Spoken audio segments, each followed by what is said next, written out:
Hey everyone, this is Stefan from lush&saltyAquariums.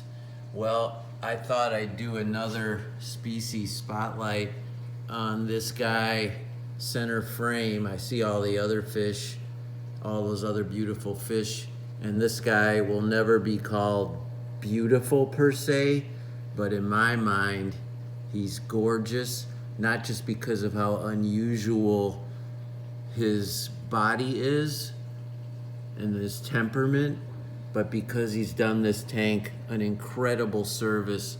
I had an Aiptasia infestation and it was getting out of hand, and I have the Majano wand, a laser. I've tried them all. They can work.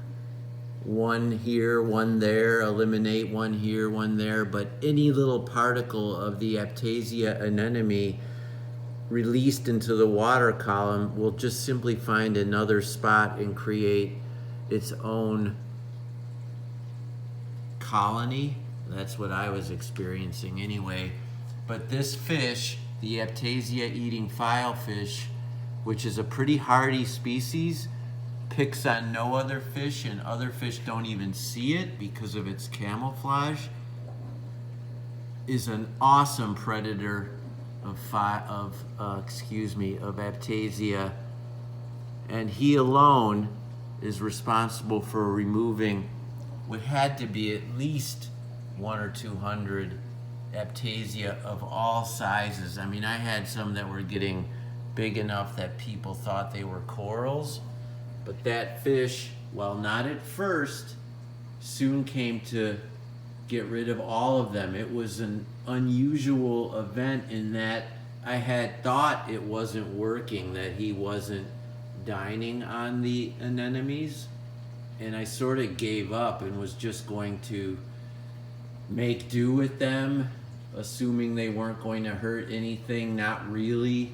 They would encroach upon corals, stinging them and eventually defeating them, and they looked like crap. I hated the way they looked.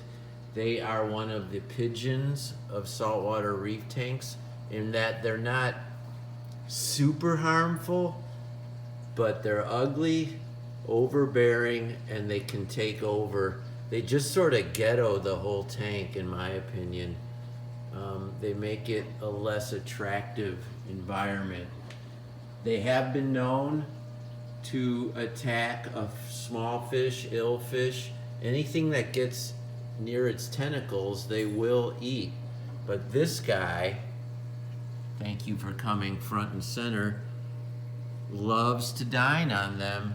And while I've rarely seen one of these fish actually eating my Aiptasia or anyone else's, there are examples online, but even those are sporadic. I'm thinking during the night it goes around and just attacks them. Now the key for ridding your tank of Aiptasia isn't necessarily defeating a couple of the big ones. That you can do with various chemicals, or as I said, there are devices, but it's all the little ones that are lodged inside every crevice that are impossible to defeat in that fashion, and they just grow and spread and grow and spread. But the filefish, he or she can get into those crevices and does, and there you go, the problem has been solved. And you get a really cool and interesting fish for your aquarium, one that gets along with everyone and everyone gets along with it. So kudos to my Aiptasia Eating Filefish, and thank you for watching and subscribing if you have. Now I do not always have to keep my hands in the tank because I've got him. Get yourself a filefish. Talk at you later.